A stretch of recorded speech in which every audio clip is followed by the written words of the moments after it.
Welcome to Heartland Darkland. I'm Cassie. And I'm Shannon. Hey, Hey, Dark Dark Hearts. Hearts. So, this episode is gonna be a little different. I know we had posted that we were gonna have two episodes. We're actually just gonna have this one. We'll kind of get into that in a bit, but first, we kind of wanted to update on several cases that we've discussed. Just in passing, they're all ones that were in headlines that we just kind of briefly talked about, never actually legitimately covered. Mm-hmm. One of them I actually just found as I was looking up something else was the Excelsior Springs, Kansas stuff. If you guys remember back in, was that Was that 2020? 2023? Was it towards the end of 2023 at the I very feel like beginning? it was. Because I feel like it's been a long time, I know. Yeah. So that was where a young woman escaped from this man, what was his name? Timothy Howlett. Let me Wasn't see. he was like Timothy a white... Hazlitt Jr. And he was a white supremacist. He had a Okay, bunch that's of what I was... Yeah, because they were all black females, weren't they? Yeah. Okay. And didn't he drop his child off at school, and that's when she escaped from his house? Yeah, he had a kid that was living there, right? Yes. It was Yes. something weird. Yeah. So this was in Excelsior Springs, Kansas, which I know we kind of talked about then too, because the Black community there was we've been telling you that we've had women going missing and no one's covering it. They weren't making a big deal about it. This woman escaped. She had been chained in his basement. He had beaten her, sexually assaulted her. So she escaped to a neighbor's, and they had it all quarantined off and stuff like that. Yeah, I remember this. There was never a ton of information. And then I guess in July of 2024, which I don't know how I missed I that. was just thinking about that the other day, that I hadn't seen any updates. So clearly, Yes. I don't know how we missed it. But he admitted to there being other women, and he's actually accused of killing a woman named Janie Crosdale, and her body was discovered in a blue barrel that they found similar ones in his home. So he's been charged with murder. He was already facing 9 charges, including felony rape, kidnapping, and 2 counts of assault after the 22-year-old woman escaped his home. So it's funny because it says he's pleaded not guilty to all charges, but another article I kind of saw said that he admitted that there were other women. So how do you say, no, there were other women, but I'm not guilty? Right. Okay, that makes no sense. Clearly, there's mental health issues going on there, too. I mean, I just don't understand. And he must have a really bad lawyer as well, because how does that happen? Oh, God, it was in 2022. Could it have been that long? He's been in custody since October of 2022. And the thing is showing that his court date, I found 2 places that said that his court date is until December 1st of this year, 2025. Oh my gosh. Okay, what? That is so weird. I was just thinking about this case the other day, and I was like, this seems like a huge thing. If there's multiple victims and it's in a smaller town, how did we not hear more about this? And this is crazy that there's really still not a ton of information, or it wasn't mainstream where we saw it until now. Right. And everything that I'm found is all just Kansas, local Kansas. I'm like, how is this not nationwide? So yeah, it was October 7th of 2022 when she escaped. He was arrested, but there was nothing until July of 2024 even. Weird. What's taking so long, and what took so long? I mean, maybe are they keeping their cards close to them until trial time? Because there has to be a ton. I mean, they clearly had to have had enough to keep him right for that long. Well, and if he's being charged with murder now, right? Yes. Okay. Among also a million other things. Yes. So Jamie's body wasn't found until June 24th of 2023. Oh, in Missouri River. Weird. See, I remember us talking about it, but it doesn't feel like it was that long ago. I mean, maybe it was, but time is weird. Time is just weird. Time really is weird, but yeah, I didn't realize it was that long ago. Dang. So, well, that's a big time needed update then. So, well, and hopefully, I still think that's weird that in July of 2024, they were like, yeah, we've set a court date for December 1st of 2025. Speedy trial, not so speedy trial. That's so far. I'm so curious as to, like, there's got to be some stuff that are, like, holding it up. Like, I'm Right. wondering if they did do some sort of, like, insanity plea, I and know. if they've been, like, trying to say he's incompetent for trial or something, or Right. Are they still trying to get more evidence? Like, I wonder if they're trying to get more on him, like to bury him with it, you know? But yeah. I don't know. That's bizarre. Crazy. Yeah, so there's that update. Yeah. There's the one. Um, the other, well, I guess the newest one, most local to us. I don't know if you remember. I think we did talk about this, but I don't remember how long ago, if it was right after it happened or not. But the case of the Lincoln man, Tyler Goodrich, who was missing November of 2023 is when he went missing. So he was the man that he had gotten in a fight with his husband that night. And the last like footage and known, that they had seen him was when they had a video of him like running away from his house. It was Mhm. dark. You could see like the light from his phone like glowing, and that was it. And then they searched, all over the place. I'm in a group on Facebook where they were like, they would search updates or search, updates as far as like where they were going to be searching anything relevant to the case. And then unfortunately, this past Saturday, they did find a body. And the thing that's really crazy about this body, well, who actually just as of like today, I believe it was officially confirmed that it is Tyler, but they said he was approximately, well, actually not approximately, because it was pretty specific. I think it was, let me find it. I want to say 967 um, yards away from his house. It's so crazy to me that Right.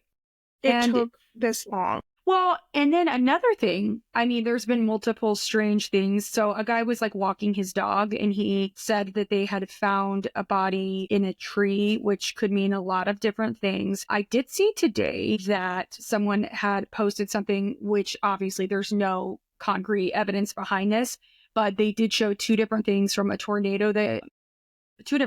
actually last year that had gone through the area where they're like, for anyone who's having like in the search party that was having guilt, like searchers guilt for not finding him sooner, they're like, you do have to take into consideration some of these other things, like elements that could have potentially moved things around since they had searched there. I didn't even think about that. Yeah, which that's fair. But also, I don't know. But it's interesting because they said that the body had been there or had been, I guess, deceased for over a year, which would be right around the timeline of when he went missing. So, as far as we know, he could have died the night he left and been Yeah. dead since then. Super, super sad. But I think it's good that they at least have closure. I think the missing cases are some of the worst ones. Like you always want to hope for the best, but his dad too, I watched an interview with his dad where he said how it's, absolutely horrible. He's like, but at least now we have answers, but we literally have to start this whole process all over again.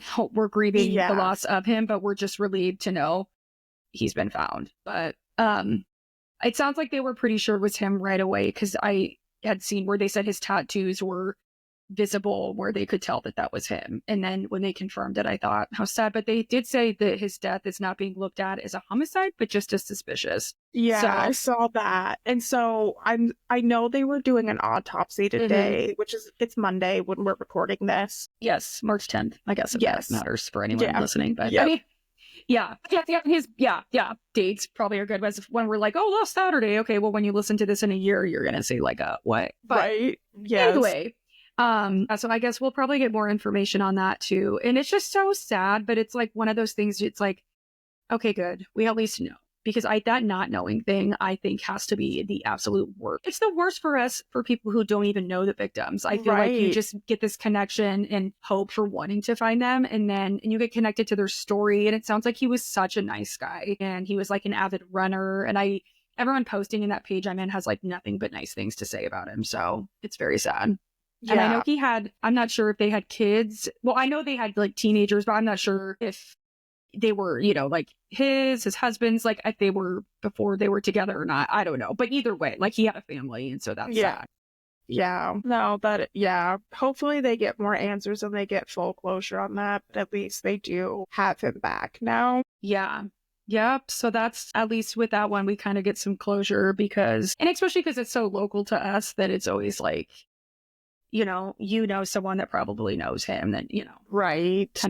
connection. So Yes. yeah, we have a lot of updates on that or I on the know. cases, because then you have some information on the other one. Yeah, so then we finally have, if you guys remember, last January 2024, after the Chiefs game, there were the three men in Kansas who were found deceased in their friend's backyard, and it was already really shady. The owner of that house, their friend, so the victims were Ricky Johnson, David Harrington, and Clayton McGeaney, and the man who was renting the house was Jordan Willis. So he was finally arrested.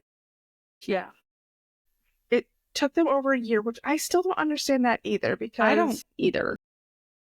so the toxicology report on all three men showed cocaine and fentanyl in their systems. I guess they found bags of both cocaine and fentanyl in this house, which the dude left pretty quickly after all of this stuff. I'm like, you didn't take it with He you? was right.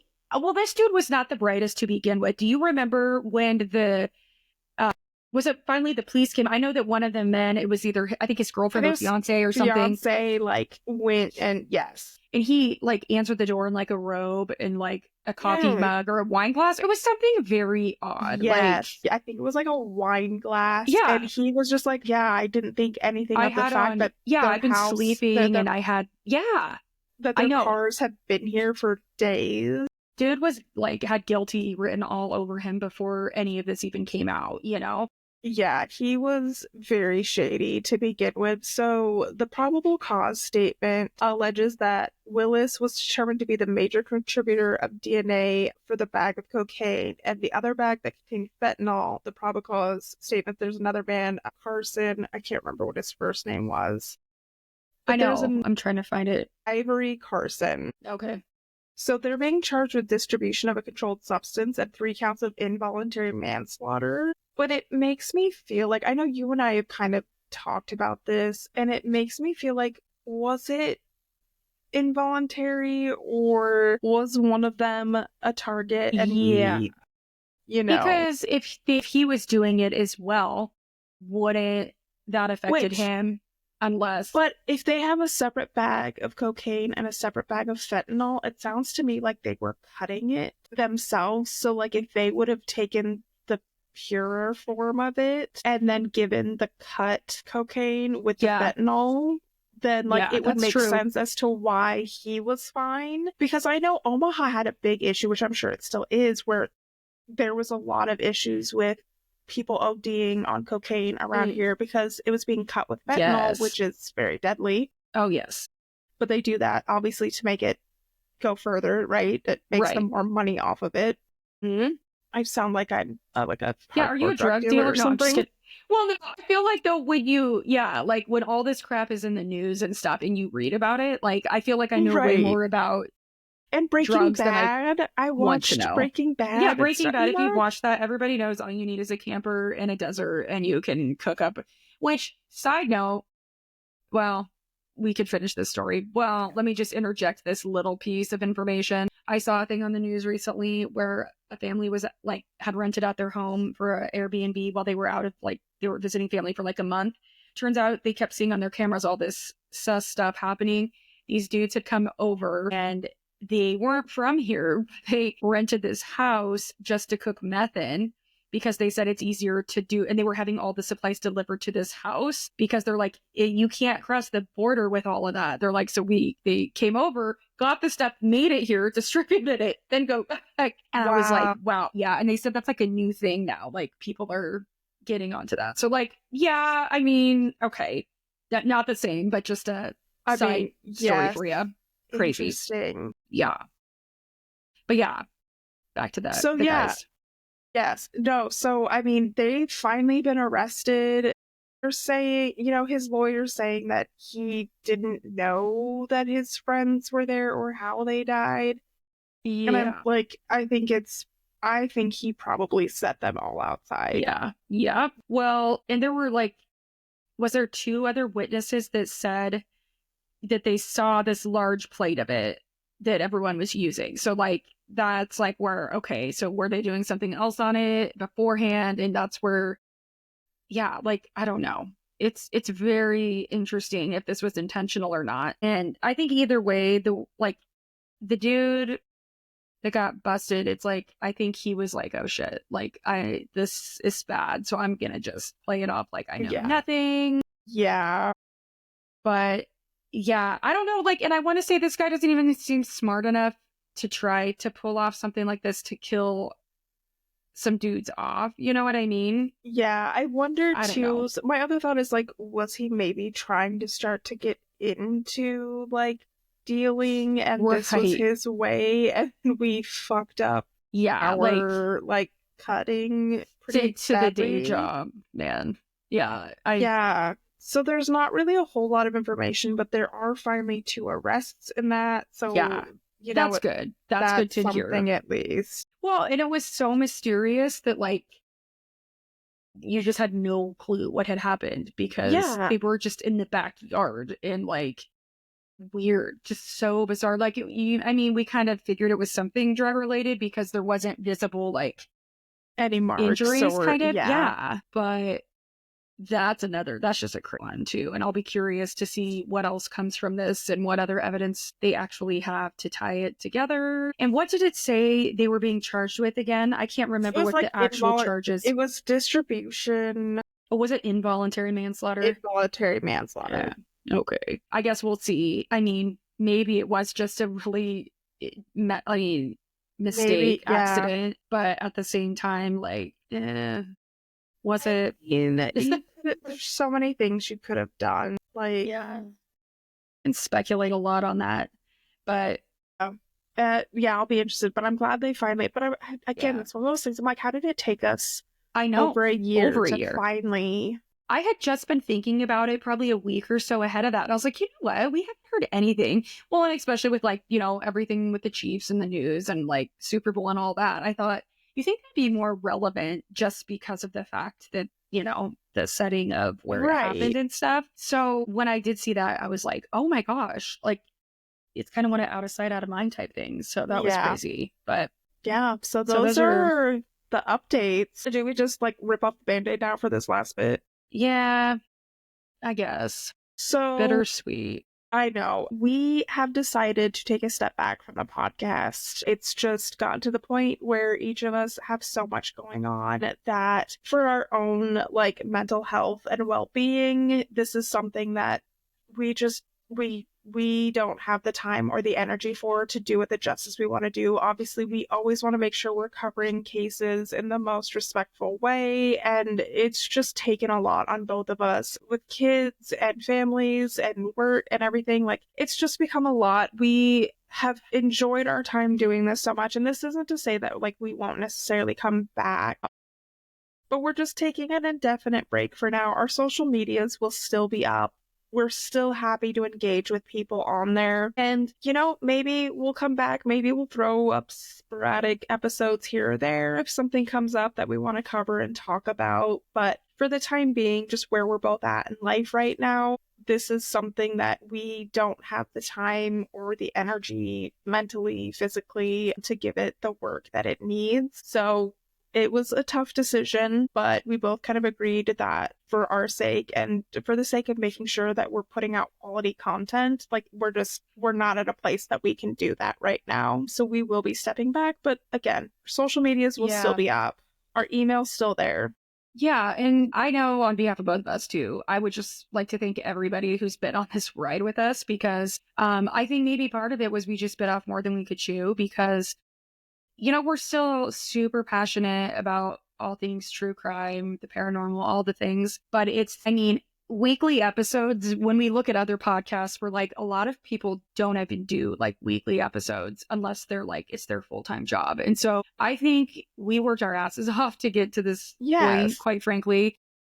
And it's just gotten to the point where it is very mentally draining, the content that we put out. I mean, Yes. we are still very passionate about it, but yeah, some of this stuff, it's like affecting mental health, I know, on my end, because it's just so Same. heavy. And I don't know. I mean, I'm really sad about it because I love doing this and I love the fun. I mean, it's been a wild ride. It's been so fun. And like Cassie said, we're not saying we're not going to do it in the future, but right now we need a chunk of time at least off. And like, we might, like she said, if we do one here and there, if there's something fun that pops up, if you send us a case that you're like, hey, I love this, we might come out and do it at some point, not for a long time, but I mean, yeah, it's just one of those things that it feels like it's the right thing for us right now, where we're at in life and what we're doing. And we hate feeling like, oh, we need to put one out because we said we were going to, and like the pressure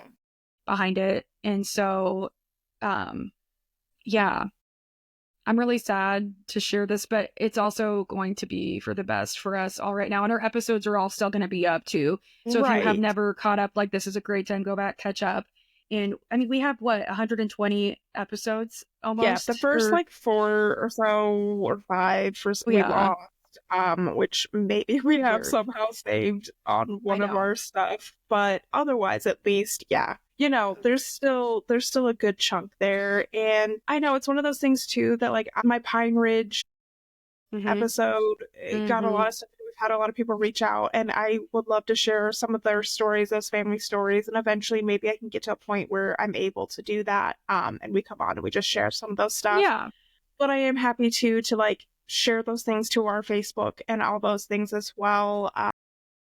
We might still just share if we see articles or cases. Yeah. We might just share them to get discussions going. But again, so like feel free to post or email us on any of our social medias. And I think that's also part of why I've missed some of these updates. It's because we've been doing this, actually this month is 3 years that we've been doing this, which is another, I know.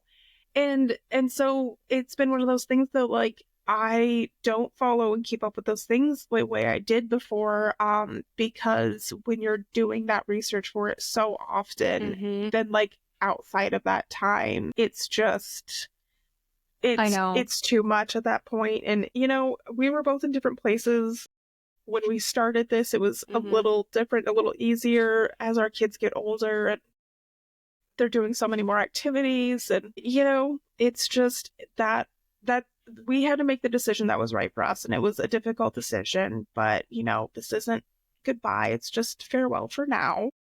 So, but yeah, I mean, I don't think we even thought we would maybe make episodes as long as we did, to be honest. Know, honestly, so like it's cool, and I'm so happy for all the people that like have loved it and have jumped on board. We have met or gotten to know via social media and emails and stuff just from doing this has been so fun and so fantastic. We've met some great people, and I'm so thankful for that.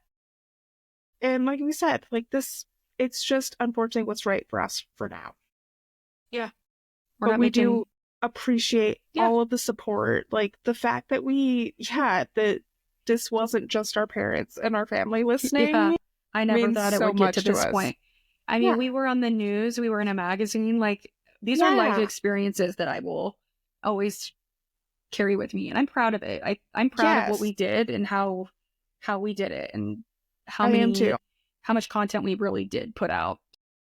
Exactly. Who knows? We might be back in the future. Just stay tuned. Maybe we'll come back even bigger and better than before. Or maybe we'll just be super rich and we'll be like, hey, we don't even have jobs. We're just doing this now. Right. If this was our job, that would be amazing. That would, yes. But we were doing this on top of having, full-time jobs, full-time kids. And yes. That's a whole thing. Kids actually are like a full-time job. So yes, they are. So yeah, like, if eventually someone's like, hey, we were listening to your podcast and we would love it if you came back and we will pick you and you'll be part of our studio, like, fantastic. Yes, we're there. But for right now, Patreons, we love you. Thank you for everything you've done. But don't worry, we'll not be getting charged further, FYI. Yes. But yeah, I mean, that's where we're at. So but stay in touch. Don't be strangers. We love hearing from you. And we love talking about, like, that's truly where this whole thing was born out of, our love for sharing stories about true crime. So I mean, we might just start posting random things and like have conversation going, because that's what where the passion was for me, at least, and I feel like, and that's how how Cassie and I became friends, really. We bonded over it. Yeah, So, exactly. So that's where we're at, you guys. So again, thank you so much for all of your support. We do really appreciate it. And, always continue to stay Heartland kind. and Dark Land wary.